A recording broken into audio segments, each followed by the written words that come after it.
नमस्कार मित्रांनो, संसदेच्या पुढच्या व्हिडिओमध्ये आपल्याला संसदेतलं मतदान याच्या बाबतीत बघायचं आहे. संसदेतलं मतदान.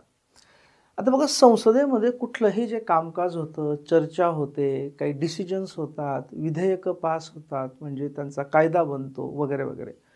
तर जवळजवळ सर्व कामकाज हे कशाने ठरवलं जातं? तर मतदानाद्वारे ठरवलं जातं. की काहीतरी मांडलं संसदेमध्ये, तर त्याचा डिसिजन काय? समजा काही प्रस्ताव मांडला, तर तो काय स्वीकारायचा, नाही स्वीकारायचा, का नुसतं डिस्कशन करायचं? नाही. तर सगळ्या कामकाजाचा जो फायनल रिझल्ट असतो, जवळजवळ सर्व कामकाजाचा, तो मतदानाद्वारे घेतला जातो.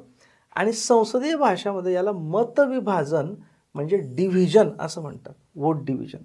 मतविभाजन म्हणजे जी संसदेचे सर्व सभासद असतात, लोकसभेचे असो, राज्यसभेचे असो, ते सर्व सभासद अंतिमतः मतदान करतात आणि त्यांच्या मतांचं विभाजन होतं. म्हणजे जी काही गोष्ट असेल संसदेमध्ये चालू, तिच्या बाजूने किती जण आहेत आणि तिच्या विरोधी किती जण आहेत, कितींना ते ॲक्सेप्ट आहे, कितींना ते ॲक्सेप्टेबल नाही आहे, असं करून जे डिव्हिजन होतं, विभागणी होते, त्याला मतविभाजन किंवा मतविभागणी असं म्हणतात. त्याला संसदीय भाषेमध्ये म्हणतात डिव्हिजन. सामान्यतः बहुसंख्य कामकाज हे साध्या बहुमताने म्हणजे उपस्थित व मतदान करणाऱ्या सभासदांच्या बहुमताने पार पाडले जातात. सामान्यतः बहुसंख्य जवळजवळ मेजॉरिटी, जवळपास 90-95% कामकाज हे साध्या बहुमताने ठरतं. म्हणजे असं की जितके सभासद उपस्थित आहेत त्या सभासदांचं बहुमत.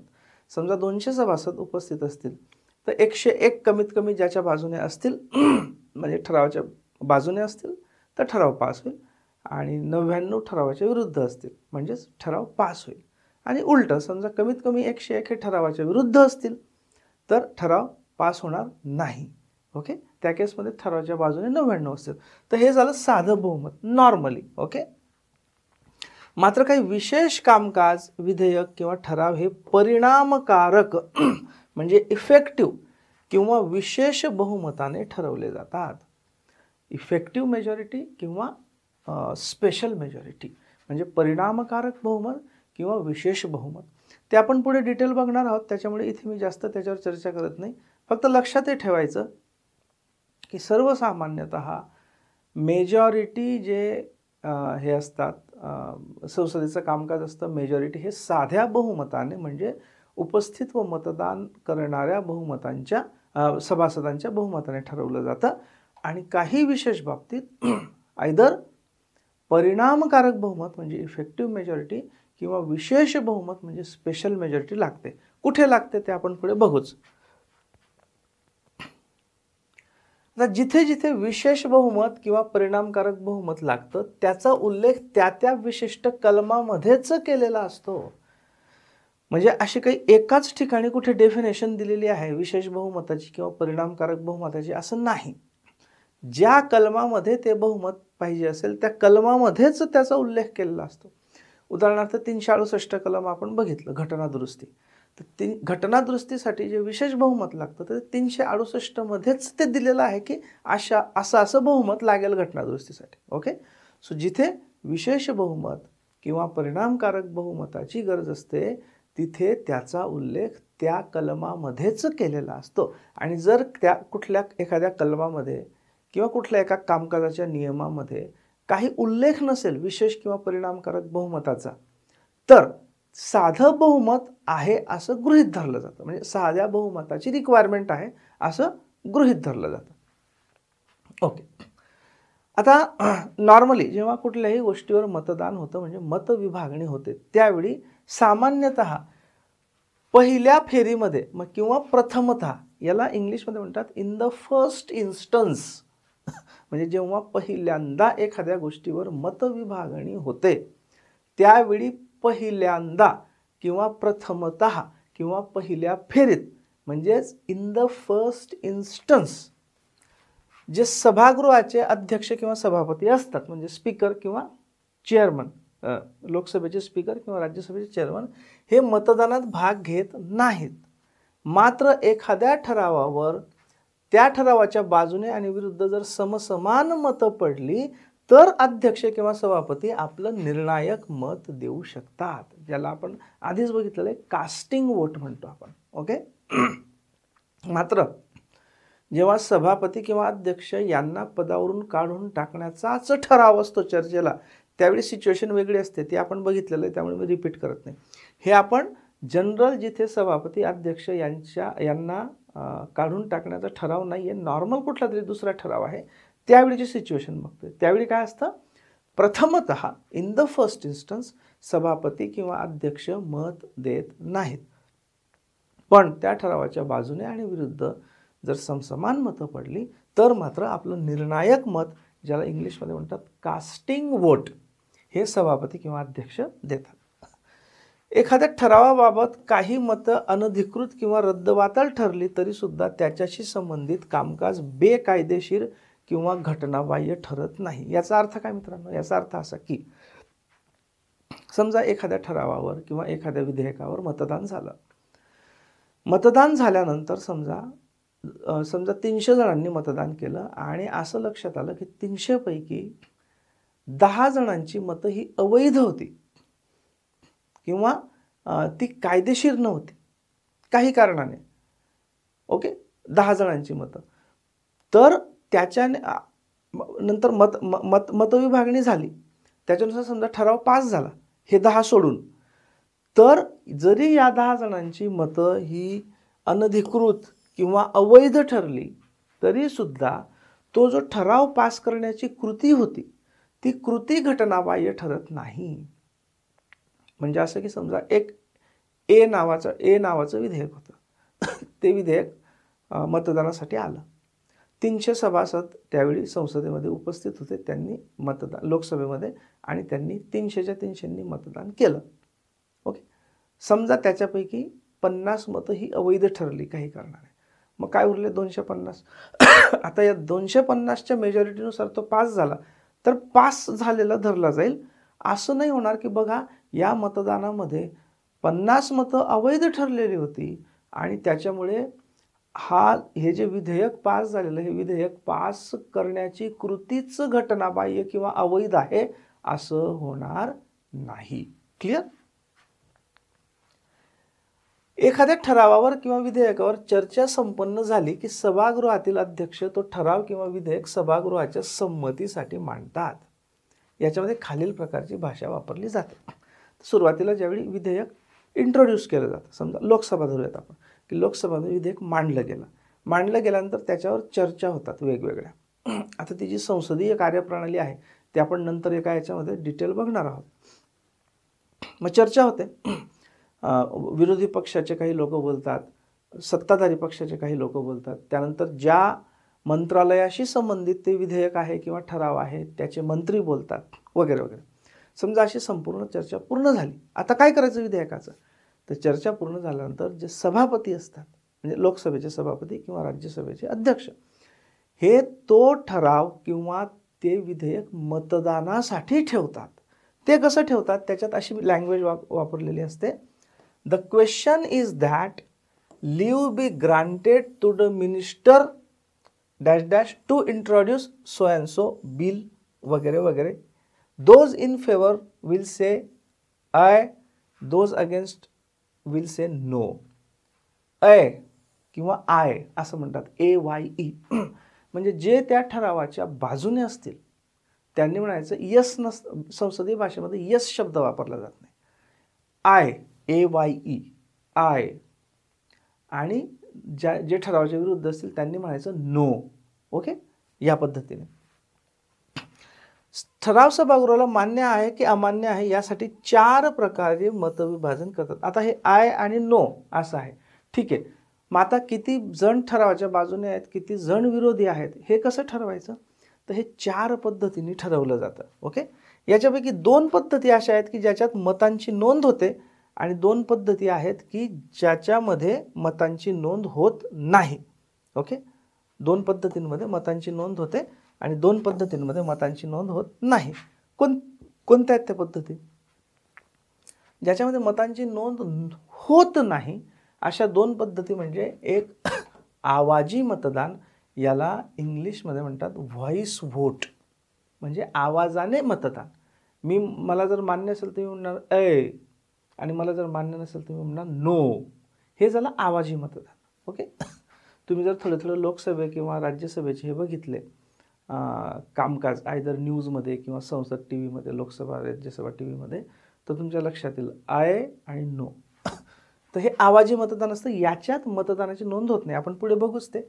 नंतर मतमोजणी म्हणजे काउंटिंग, याच्यात पण फक्त काउंटिंग होतं की किती बाजूने आणि किती विरुद्ध, कोण बाजूने आहे कोण विरुद्ध आहे अशी डिटेल नावं वगैरे मेन्शन केली जात नाही. ओके, सो या दोन पद्धतींमध्ये आवाजी मतदान म्हणजे व्हॉइस वोट आणि मतमोजणी म्हणजे काउंटिंग. इंग्लिश शब्द पक्के लक्षात ठेवा, काही वेळा पर्यायांमध्ये कन्फ्युजन होऊ शकतं. सो व्हॉइस वोट आणि काउंटिंग या दोन पद्धती आहेत की ज्याच्यात मतांची नोंद होत नाही. आणि ज्याच्यात मतांची नोंद होते त्या दोन पद्धती म्हणजे एक ऑटोमॅटिक किंवा स्वयंचलित वोट रेकॉर्डर मशीन, म्हणजे स्वयंचलित मतनोंदणी यंत्र. त्याच्यापेक्षा इंग्लिशमध्ये लक्षात ठेवा ऑटोमॅटिक वोट रेकॉर्डिंग मशीन. याच्याने मतांची नोंद होते. आणि लॉबीमध्ये जाऊन मतमोजणी, लॉबी म्हणजे जी संसदेचं सभागृह असतं त्याच्यामध्ये लॉबीज असतात. Okay, left lobby, right lobby वगैरे, म्हणजे लॉबी म्हणजे काय, थोडक्यात संसदेच्या त्या सभागृहाचा भाग. ओके, एक तर लॉबीमध्ये जाऊन मतमोजणी, याच्यात पण मतांची नोंद होते. So automatic vote recording machine आणि लॉबीमध्ये जाऊन मतमोजणी या दोन केसमध्ये मतांची नोंद होते. आता पहिलं बघू आपण याच्यातली डिटेल. आवाजी मतदान, याच्यात सभागृहाचे अध्यक्ष सभासदांना सांगतात की ज्यांना विधेयक किंवा ठराव मान्य आहे त्यांनी हो म्हणजे इंग्लिशमध्ये आय म्हणा, आणि ज्यांना मान्य नाही त्यांनी नो म्हणा. आणि मग आवाजाच्या पातळीवरून की किती जणांनी हो म्हटलं आणि किती जणांनी नाही म्हटलं, सर्वसाधारणतः आवाजाच्या पातळीवरून अध्यक्ष ठरवतात की हो वाले जास्ती आहेत की नाही वाले जास्ती आहेत. आता तुम्ही म्हणाल की समजा सर हो वाल्यांनी मोठ्याने आवाज काढून, कमी लोक आहेत पण मोठ्याने आवाजून, तसं नॉर्मली होत नाही. सभागृहाच्या अध्यक्षांना थोडीशी आयडिया असते, कारण ज्यावेळी चर्चा होत असताना क्लिअर असतं की किती जण सत्ताधारी पक्षाच्या बाजूने त्या ठरावाच्या बाजूने बोलत आहेत. म्हणजे सत्ताधारी पक्ष नॉर्मली 99% वेळा एकतर ठराव किंवा विधेयक हे सत्ताधारी पक्षाचंच असतं. त्याच्यामुळे नॅचरल असतं की सत्ताधारी पक्ष जो बहुमतात आहे तोच ठरावाच्या बाजूनेच मतदान करणार आहे, हे क्लिअर असतं, राईट. सो अंदाजाने त्यांना कळून जातं की हो किती आणि नाही किती. तर आवाजाच्या पातळीवरनं ते ठरवतात. आणि मग अध्यक्ष म्हणतात की आय थिंक द आयज हॅव इट, म्हणजे जर हो म्हणणाऱ्यांची संख्या जास्त असेल तर अध्यक्ष काय म्हणतात, आय थिंक द आयज हॅव इट, म्हणजे हो म्हणणाऱ्यांचं मेजॉरिटी आहे. किंवा नाही म्हणणाऱ्यांची मेजॉरिटी असेल तर ते म्हणतील I think the nose have it, म्हणजे नोवाले जास्त आहे. अशा प्रकारे आवाजी मतदानाने तो ठराव मंजूर होतो किंवा मग नामंजूर होतो, डिपेंड्स. या पद्धतीत ठरावाच्या बाजूने किंवा विरुद्ध किती मतं पडली याचे कुठलेही रेकॉर्ड ठेवले जात नाही किंवा अध्यक्ष तसे सांगत पण नाही, कारण नॅचरली काउंटिंग होतच नाही ना, फक्त आवाजाच्या पातळीवरून ठरतं. त्याच्यामुळे किती जण मतात ठरावाच्या बाजूने होते आणि किती विरुद्ध होते हे याचीही नोंद नसते, आणि कोण कोण बाजूने होते कोण विरुद्ध होते याचीही नोंद नसते. फक्त एवढंच म्हटलं जातं की आवाजी मतदानाने ठराव मंजूर झाला. तुम्ही बऱ्याचदा वर्तमानपत्रांमध्ये सुद्धा हे वाचत असाल बघा, आता तुम्हाला कळेल की हे काय होतं नेमकं. बऱ्याचदा असं आपण बातम्यांमध्ये वाचतो की अमुक अमुक ठराव हा आवाजी मतदानाने मंजूर करण्यात आला, तर ते आवाजी मतदान हे असतं. मोजणीद्वारे मतविभाजन, याच्यात पण रेकॉर्ड ठेवत नाही, दुसरी पद्धती. याच्यात काय होतं, समजा आवाजी मतदानाने दिलेला निर्णय जर सदस्यांना मान्य नसेल आणि तशी जर त्यांनी हरकत घेतली अध्यक्षांकडे, तर सभागृहाचे अध्यक्ष आळीपाळीने ज्यांची ठरावाला संमती आहे आणि नंतर ज्यांचा ठरावाला विरोध आहे त्यांना आपल्या जागेवर उभे राहायला सांगतात. आणि मग अशा दोन्ही बाजूंच्या सभासदांची संख्या मोजली जाते आणि त्यानुसार ठराव मंजूर किंवा नामंजूर झाल्याचा अध्यक्ष घोषित करतात. म्हणजे काय, समजा आवाजी मतदान, मला वाटलं की नाही आवाजी, समजा स्पेशली जेव्हा खूप जास्त बहुमत नसेल समजा सरकारकडे, खूप एकदम कट टू कट बहुमत असेल, तर आवाजी मतदानाने समजा आयदर अध्यक्षांना पण ठरवता येत नसेल किंवा अध्यक्षांनी आवाजी मतदानाने ठरवलं की या ठरावाच्या बाजूने जास्त लोक आहेत, पण सदस्यांना आक्षेप असेल त्याच्यावर नाही की आम्हाला वाटतं की ठरावाच्या विरुद्ध जास्त लोक आहेत, तर मग ते अध्यक्ष काय सांगतील आडीपाडीने की ज्यांना जे ठरावाच्या बाजूने आहेत त्यांनी आपल्या जागेवर उभे राहा. उभे राहिले ते काउंट होतील. तिथे डिव्हिजन क्लर्क्स वगैरे असतात काउंटिंग करणारे संसदेमध्ये, ते काउंटिंग करतील किती जण आहेत बाबा इतके. नंतर मग नो ज्यांचा ठरावाला विरोध आहे त्यांनी उभे राहा, उरलेले उभे राहतील. उरलेले म्हणजे सेन्स काही जण असे असू शकतात की जे ठरावावर मतदानच करू इच्छित नाही, ओके, अलिप्त राहू इच्छितात, त्याला ॲब्स्टेन फ्रॉम वोटिंग असं म्हणतात इंग्लिशमध्ये.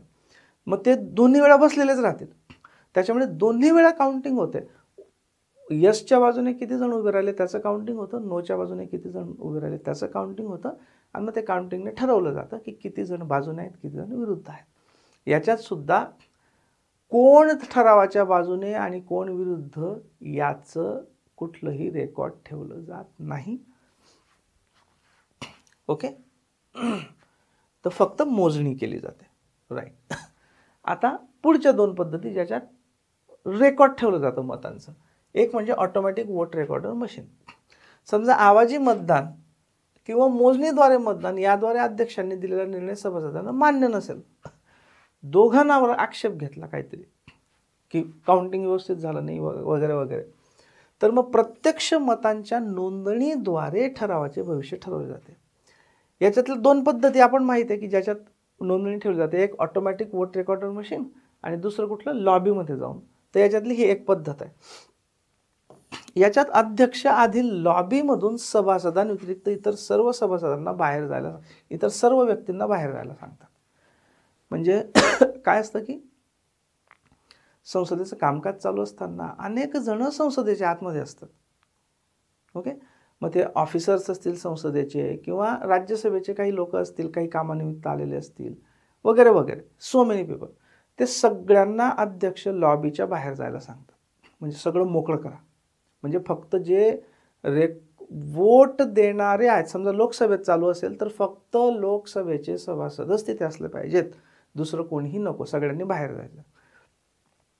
किंवा राज्यसभेमध्ये कामकाज चालू असेल तर फक्त राज्यसभेचे लोक पाहिजेत, दुसरं कोणी नको. यालाच लॉबी क्लिअर करणं असं म्हणतात, ओके. सगळ्यांनी बाहेर जायचं, याला लॉबी क्लिअर करणं म्हणतात.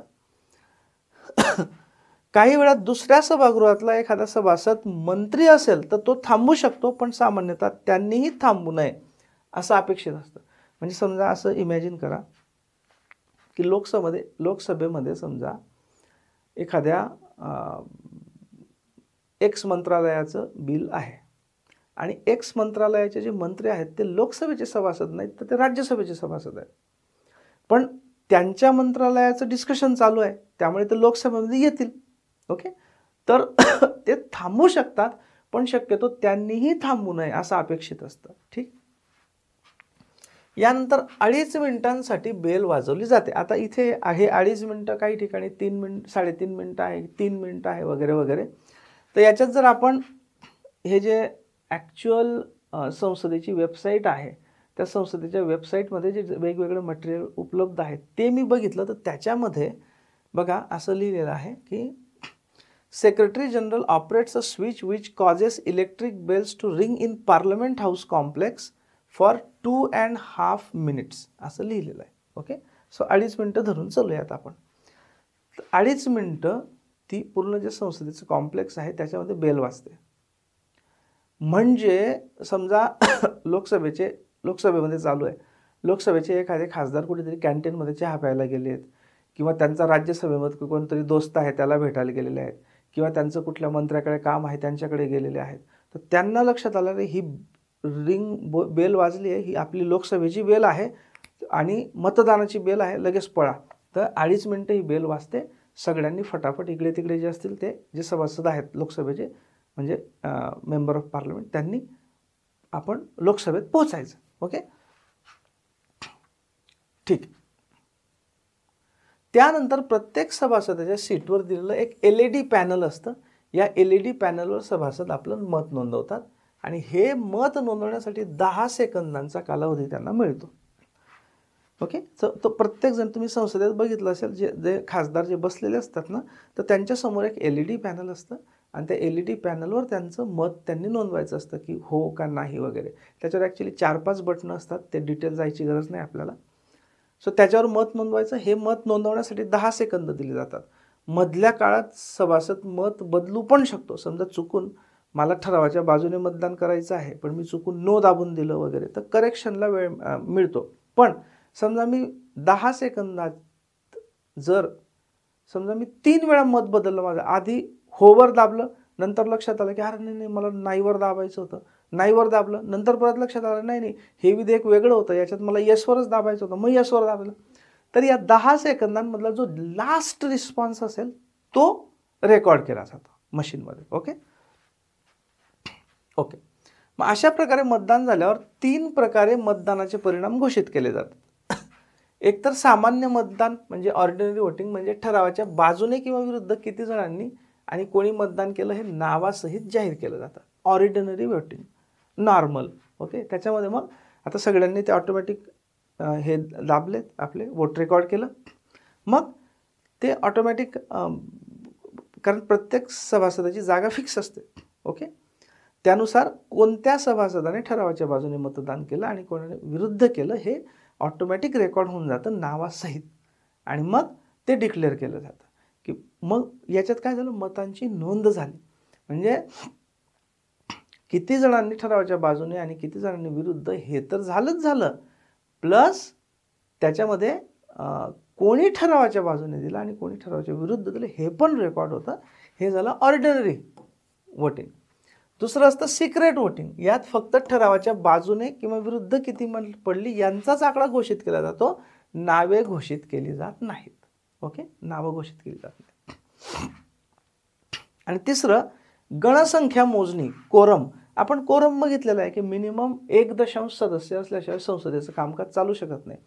समजा त्यात काही कन्फ्युजन असलं तर तो जो LED पॅनल मी सांगितला ना, त्या LED पॅनलवर एक प्रेझेंटचं बटन असतं की त्याच्यामध्ये फक्त आपण आपल्या जागेवर, समजा मी खासदार असेल तर माझ्या जागेवर मी प्रेझेंटचं बटन दाबलं की मी हजर आहे एवढं मेन्शन होतं त्याच्यामध्ये.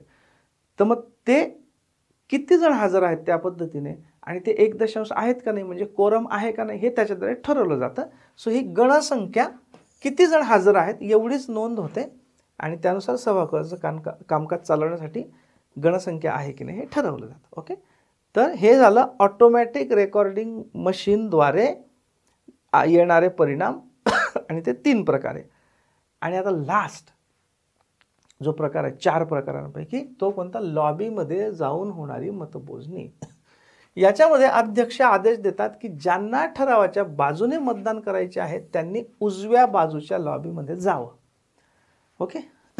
ते म्हणतात की बाबा जे ठरावाच्या बाजूने आहेत त्यांनी उजव्या बाजूच्या लॉबीमध्ये जा आणि जे ठरावाच्या विरुद्ध आहेत त्यांनी डाव्या बाजूच्या लॉबीमध्ये जा. मग त्यानुसार सगळेजण आपापले जातात. ओके.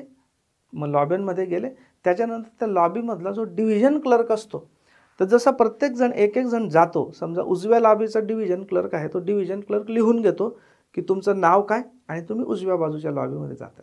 तसंच डाव्या बाजूचा डिव्हिजन क्लर्क डाव्या बाजूच्यांचं लिहून घेतो आणि अशा लिस्ट तयार करून ते अध्यक्षांकडे देतो. मग ते अध्यक्ष लिस्ट पाहून डिक्लेअर करतात की बाबा इतके जण आहेत उजव्या लॉबीमध्ये म्हणजे ठरावाच्या बाजूने, इतके जण डाव्या लॉबीमध्ये आणि हे लोक विरुद्धी, आणि त्यानुसार मग त्या ठरावाचं भविष्य काय, तो पास होईल का नाही पास होईल. ओके.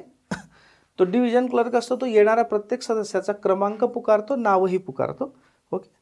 ठीक. तर अशा पद्धतीने एकूण 4 पद्धतीने हे संसदेचं मतदान होतं. राईट. आता आपण अगदी स्टार्टिंगला बघितलं होतं की बहुमताचे 2 प्रकार, म्हणजे मेजर 2 प्रकार. एक म्हणजे साधं बहुमत आणि दुसरं म्हणजे काय, विशेष किंवा इफेक्टिव्ह बहुमत. तर असे मेजर कोणते बहुमताचे प्रकार आहेत ते आपण बघणार आहोत आणि ते मेजरली कोणत्या सेक्शन आर्टिकल्समध्ये आहेत याच्या राज्यघटनेच्या. ओके. याच्यात सगळं मॅथमॅटिक्स असल्यामुळे मी थोडंसं इंग्लिशमध्ये ठेवलेलं आहे, समजायला तुम्हाला सोपंच आहे. Types of majorities. ओके. म्हणजे बहुमताचे प्रकार. पहिलं ॲब्सल्यूट मेजॉरिटी.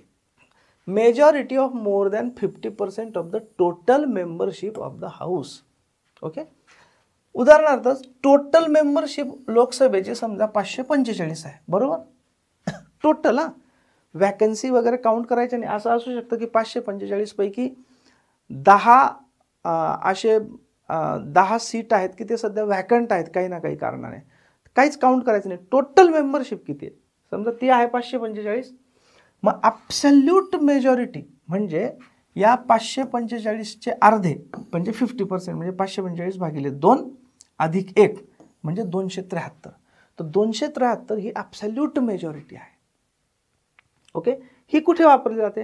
ही नॉर्मली संसदेच्या कामकाजामध्ये वापरली जात नाही, ही सरकार तयार करण्यासाठी वापरली जाते. ओके. म्हणजे आपण म्हणतो ना की तुम्ही जर न्यूज चॅनल बघत असाल तर वेगवेगळ्या निवडणुका ज्यावेळी होतात, निवडणुकांच्या वेळी ते जे एकदम लाईव्ह कव्हरेज चालू असतं त्याच्यामध्ये अशी एक आकृती दाखवतात. ओके. आणि इथे हे एकूण सदस्यांची संख्या असते आणि इथे हा असा बाण असतो की हे निम्म्याचा बाण असतो आणि मग ते इथे कोणत्या पार्टीचे किती वगैरे असं. ज्यावेळी एखादी पार्टी या निम्म्याच्या पलीकडे जाते म्हणजे तिला ॲब्सल्यूट मेजॉरिटी मिळते, ती सरकार बनवू शकते किंवा बनवते. ओके. ही आहे ॲब्सल्यूट मेजॉरिटी. ही फक्त नॉर्मली कुठे वापरतात म्हणजे नॉर्मल बिझनेसमध्ये, संसदेच्या कामकाजामध्ये वापरत नाहीत, सरकार बनवण्यासाठी वापरली जाते. ही झाली ॲब्सल्यूट मेजॉरिटी. दुसरी इफेक्टिव्ह मेजॉरिटी. याच्यात more than 50% of the effective strength of the house. याच्यात जो वर्ड वापरला असतो ना इफेक्टिव्ह स्ट्रेंथ, इथे काय होता वर्ड? टोटल मेंबरशिप किंवा टोटल स्ट्रेंथ. इथे इफेक्टिव्ह स्ट्रेंथ. याच्यामध्ये ॲक्च्युली शब्द जो राज्यघटनेत वापरलेला असतो तो असतो ऑल द देन मेंबर्स, म्हणजे तेव्हाचे सर्व सभासद. याचा अर्थ काय की टोटल जी स्ट्रेंथ आहे ती वजा रिकामे असणारे सीट्स. रिकामे असणारे सीट्स म्हणजे संसदेचं सीट नाही की त्या सीटवर निवडणूक झालेली नाही किंवा तिथल्या खासदारांचा काहीतरी समजा त्यांचा स्वर्गवास झालेला असेल आणि पोटनिवडणूक झालेली नाही किंवा काही कारणाने ते डिस्क्वालिफाय झालेले असतील वगैरे वगैरे, त्याला आपण वॅकंट म्हणतोय. सो इफेक्टिव्ह किंवा द देन मेंबर्स म्हणजे काय? टोटल स्ट्रेंथ वजा वॅकंट असलेली सीट. समजा आपण एक्झाम्पल घेऊ राज्यसभेचं. राज्यसभेची टोटल स्ट्रेंथ किती आहे? 245. ओके. म्हणजे 250 आहे समजा, त्यावेळी 245 आहे. वॅकन्सी 45 आहेत. म्हणजे 45 जागा भरल्या गेलेल्या नाहीत, म्हणजे काही निवडणुका झालेल्या नाहीत रिटायर झाल्यानंतर, किंवा जे राष्ट्रपतींद्वारे नॉमिनेट केले जातात ते समजा नॉमिनेट केले गेले वेगवेगळ्या कारणाने. समजा 45 जागा खाली आहेत, तर 245 वजा 45 म्हणजे 200 ही हिला म्हणतो आपण इफेक्टिव्ह स्ट्रेंथ. ओके. म्हणजे परिणामकारक सदस्य संख्या याच्या निम्म्यापेक्षा जास्त. सो 200 भागिले 2 किंवा 50% 200चे म्हणजे 100 आणि त्याच्यापेक्षा 1 जास्त म्हणजे 100. तर 101 will be the effective majority किंवा परिणामकारक बहुमत. ओके. आता हे कुठे वापरलं जातं? उदाहरणार्थ उपराष्ट्रपतींना जर काढून टाकायचं असेल पदावरून तर राज्यसभेमध्ये इफेक्टिव्ह मेजॉरिटीने त्यांना काढून टाकता येतं. हे आहे घटनेच्या कलम क्रमांक 67B मध्ये किंवा 67 लक्षात ठेवा. काय? व्हाईस प्रेसिडेंट म्हणजे उपराष्ट्रपती यांना काढून टाकण्यासाठीचा ठराव जो राज्यसभेमध्ये मांडला जातो, तो ठराव पास होण्यासाठी इफेक्टिव्ह मेजॉरिटी म्हणजे परिणामकारक बहुमत लागतं. Removal of speaker and deputy speaker of Lok Sabha म्हणजे लोकसभेचे सभापती आणि उपसभापती यांना काढून टाकण्याचा ठराव ज्यावेळी लोकसभेत असतो, किंवा स्टेट लेजिस्लेटिव्ह असेंब्ली म्हणजे राज्यांच्या विधानसभामध्ये राज्यांचे विधानसभेचे स्पीकर किंवा डेप्युटी स्पीकर यांना काढून टाकण्याचा ठराव जेव्हा चर्चेसाठी असतो तेव्हा ही काय कोणती लागते? परिणामकारक बहुमत, इफेक्टिव्ह मेजॉरिटी. पुढचं आहे सिंपल मेजॉरिटी. सिंपल मेजॉरिटी म्हणजे majority of more than 50% of the members present and voting. आता आणखी कमी झाली बघा. बघा ॲब्सोल्यूट मेजॉरिटीमध्ये टोटल स्ट्रेंथ म्हणजे एकूण सभासद संख्या त्या त्या सदनाची, त्या सभागृहाची. कशामध्ये होते? ॲब्सोल्यूट मेजॉरिटीमध्ये. नंतर आलो आपण इफेक्टिव्ह मेजॉरिटीमध्ये. इफेक्टिव्ह मेजॉरिटीमध्ये काय होतं की ज्या व्हॅकंट सीट आहे, खाली जागा आहेत, त्या काढून टाकायच्या. आणि आता आपण सिंपल मेजॉरिटीमध्ये आलो. सिंपल मेजॉरिटीमध्ये उपस्थित, प्रेझेंट आणि वोटिंग म्हणजे मतदान करणाऱ्यांच्या 50% पेक्षा एक जास्त. ओके, ही झाली सिंपल मेजॉरिटी. यालाच फंक्शनल मेजॉरिटी म्हणजे कार्यात्मक बहुमत किंवा वर्किंग मेजॉरिटी असंही म्हणतात. ओके, इंग्लिश शब्द लक्षात ठेवा, फंक्शनल मेजॉरिटी किंवा वर्किंग मेजॉरिटी. आणि ही जी सिंपल मेजॉरिटी आहे ही मोस्ट फ्रिक्वेंटली यूज्ड म्हणजे सगळ्यात जास्त वापरली जाणारी पद्धत आहे संसदीय कामकाजामध्ये. याच्या पूर्वी पण आपण बघितलेलं बघा की साधं बहुमत हे सगळ्यात जास्त वापरलं जाणारं बहुमताचा प्रकार आहे. कशामध्ये? संसदेच्या कामकाजामध्ये. आणि ही डिफॉल्ट मेजॉरिटी सुद्धा आहे. म्हणजे काय? जसं मी सांगितलं होतं तुम्हाला याच लेक्चरमध्ये सुरुवातीला सांगितलं की जिथे स्पेशल मेजॉरिटी किंवा इफेक्टिव्ह मेजॉरिटी, परिणामकारक बहुमत किंवा विशेष बहुमत याचा स्वतंत्र उल्लेख नसेल तर तिथे लागणारी मेजॉरिटी ही सिंपल मेजॉरिटी समजली जाते. म्हणजे डिफॉल्ट मोड असतो हा बेसिकली. ओके, फॉर एक्झाम्पल समजा लोकसभा आहे, त्याच्यात समजा टोटल स्ट्रेंथ आहे 545. ओके, 100 जण ॲबसेंट होते, 45 जणांनी मतदानात भाग घेतला नाही म्हणजे ॲबस्टेंड फ्रॉम वोटिंग. ओके, सो 545 वजा 100 ॲबसेंट होते, 45 जणांनी वोटिंगमध्ये भागच घेतला नाही. म्हणजे उपस्थित आणि मतदान करणारे किती उरले मग? 400. 545 वजा 100 वजा 45, 400 उरले. मग सिंपल मेजॉरिटी काय असेल इथे? या 400चे 50% म्हणजे 400 भागिले 2 किती? 200. आणि त्याच्यात 1 प्लस करायचा म्हणजे 201. म्हणजे 201 विल बी सिंपल मेजॉरिटी किंवा साधं बहुमत. हे कुठे? आता हे जनरली जसं मी सांगितलं की 99% केसेसमध्ये ही सिंपल मेजॉरिटी वापरली जाते. उदाहरणार्थ कुठलंही ऑर्डिनरी म्हणजे सामान्य विधेयक किंवा वित्त विधेयक किंवा अर्थविधेयक, वित्त विधेयक, सामान्य विधेयक म्हणजे नॉर्मल कुठलाही कायदा. नो कॉन्फिडन्स म्हणजे हे आपण पुढे बघणारच आहोत की अविश्वास ठराव किंवा विश्वास ठराव किंवा स्थगन प्रस्ताव किंवा निंदाव्यंजक प्रस्ताव, हे सगळे प्रस्ताव आपण पुढे बघणार आहोत. या सगळ्या प्रस्तावांना पास करण्यासाठी पण सिंपल मेजॉरिटी लागते. व्हाईस प्रेसिडेंटला लोकसभेमध्ये काढण्यासाठी. ओके, त्याच्यानंतर स्टेट इमर्जन्सी म्हणजे प्रेसिडेंट्स रूल म्हणजे काय? राष्ट्रपती शासन लागू करणे, कलम क्रमांक 356 मध्ये. फायनान्शियल इमर्जन्सी 360 मध्ये आर्थिक आणीबाणी लागू करणे. नंतर election of speaker, deputy speaker of Lok Sabha, state legislature म्हणजे काय? विधानसभा ज्या असतात राज्यांच्या, त्या विधानसभांचे स्पीकर, डेप्युटी स्पीकर, सभापती, उपसभापती यांचं इलेक्शन. नंतर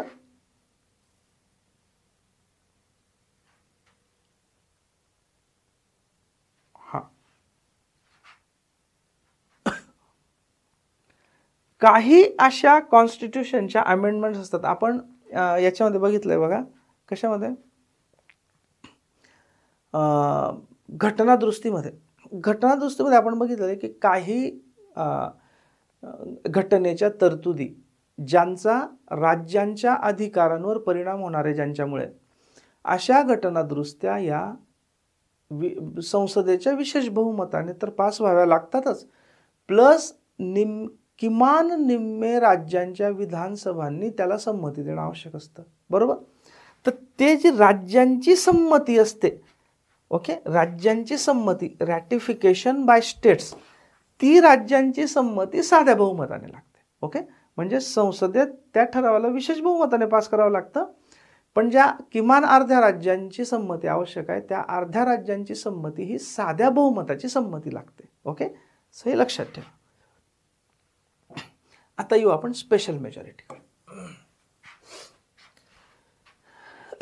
स्पेशल मेजॉरिटी म्हणजे जी ॲब्सल्यूट मेजॉरिटी आहे किंवा परिणामकारक बहुमत आहे किंवा साधं बहुमत आहे, हे सोडून इतर प्रकारची म्हणजे ती स्पेशल मेजॉरिटी. ओके. आता जसं मी याच्यापूर्वी सांगितलं की स्पेशल मेजॉरिटी विशेष बहुमत हे त्या आर्टिकलमध्येच दिलेलं असतं. स्वतंत्र कुठेही स्पेशल मेजॉरिटीची एकच डेफिनेशन दिलेली नाही. त्या कलमामध्ये, राज्यघटनेच्या कलमामध्ये तिचं मेन्शन असेल. मग कोणती कलमं आहेत अशी मेजर? एक म्हणजे 249, 368, त्याच्यानंतर 368 मधलंच अजून एक आणि आर्टिकल 61. बघा, 249, 368 मध्ये दोन उपप्रकार आहेत ते आपण बघू, आणि 61. ओके, ही मेजर कलम आहेत की ज्याच्यात स्पेशल मेजॉरिटीचं मेन्शन आहे. आता आपण आधी बघू 249. 249 म्हणजे काय? 249 मध्ये असं आहे की कशाशी संबंधित आहे? आपल्याला माहित आहे की परिशिष्ट 7 नुसार जे वेगवेगळे सब्जेक्ट्स आहेत, विषय आहेत ज्याच्यावर कायदा करता येऊ शकतो, या विषयांचं 3 भागांमध्ये क्लासिफिकेशन केले गेले. एक म्हणजे राज्यसूची, दुसरी म्हणजे केंद्रसूची आणि तिसरी म्हणजे सामायिक सूची. मग राज्यसूचीवर नॉर्मली राज्यच कायदा करू शकतं, पण जर काही कारणाने केंद्र सरकारने ठरवलं की राज्यसूचीतल्या विषयावर कायदा करणं आवश्यक आहे केंद्राला, तर त्यावेळी राज्यसभा एक ठराव पास करते आणि केंद्राला एम्पॉवर करते, म्हणजे केंद्राला अधिकार देते पार्लमेंटला की त्या राज्यसूचीच्या विषयावर कायदा केला जावा. ओके, तर हे राज्यसभेमध्ये हा जो ठराव मांडला जातो की राज्यांच्या आधिपत्याखाली असलेल्या एखाद्या विषयावर संसदेला कायदा करण्याचा अधिकार आम्ही देत आहोत, हे जे रिझोल्युशन असतं याच्यामध्ये not less than 2/3 members present and voting, not less than 2/3 members present and voting, म्हणजे उपस्थित व मतदान करणाऱ्या सभासदांच्या किमान 2/3 पेक्षा जास्त असं नाही. जी मेन्शन काय, नॉट लेस दॅन 2/3 म्हणजे कमीत कमी 2/3. ओके, फॉर एक्झाम्पल समजा बघा, आता राज्यसभेची समजा स्ट्रेंथ आहे 245. ओके, त्याच्यात उपस्थित होते आणि ज्यांनी मतदान केलं ते आहेत 180. तर या 180च्या 2/3, ओके, 2/3, 3 3 सक 18, 0 आणि 60 120, किमान 120. काही पुस्तकांमध्ये चुकीचं दिलेलं आहे की त्याच्यात 1 मिळवतात, तसं नाही. मेन्शन असं आहे की किमान 2/3 म्हणजे किमान 120, म्हणजे 120 चालतील. ओके, 120 पेक्षा कमी नको. आता 368 आपल्याला माहिती आहे घटनादुरुस्तीचं कलम आहे. तर बघा, घटनादुरुस्तीमध्ये majority of 2/3 members present and voting. आता हे सेम आहे याच्यासारखंच की उपस्थित आणि मतदान करणाऱ्या सभासदांच्या किमान 2/3, पण घटनादुरुस्तीमध्ये अजून आहे more than 50% of the total strength of the house. Okay, आता हे आपण 368 मध्ये डिटेल बघितलंय, त्यामुळे इथे मी रिपीट करत नाही. ओके, सो 368 मधली काय असते का, 368ची स्पेशल मेजॉरिटी की एकूण सभासद संख्येचं बहुमत तर पाहिजे, प्लस उपस्थित आणि मतदान करणाऱ्या सभासदांच्या किमान 2/3 असलं पाहिजे. ओके, ही झाली 368ची. तर major constitutional amendment bills not affecting federalism, म्हणजे हे 368 आहे सगळं ॲक्च्युली घटनादुरुस्तीसाठी, बरोबर. पण हे जे बहुमत आहे सॉरी, हे कशासाठी वापरतात की अशा घटनादुरुस्त्या की ज्यांच्याने राज्यांच्या अधिकारावर म्हणजे संघराज्यीय अधिकार विभागणीवर परिणाम होत नाही, अशांसाठी ही मेजॉरिटी वापरली जाते. नंतर सुप्रीम कोर्ट आणि हायकोर्टाच्या जजेसला काढून टाकण्यासाठी ही लागते.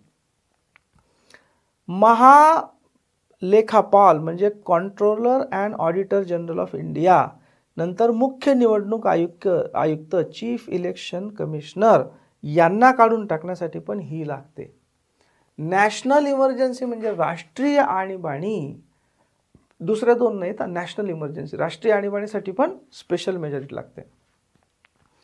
त्याच्यानंतर समजा एखाद्या राज्यामध्ये विधान परिषद आहे आणि त्या राज्याला विधान परिषद नको आहे, तर विधान परिषद बरखास्त करण्याचा प्रस्ताव जर राज्याला पाठवायचा असेल तर त्या राज्याचा जो तो प्रस्ताव आहे तो राज्याने या स्पेशल मेजॉरिटीने पास केला पाहिजे.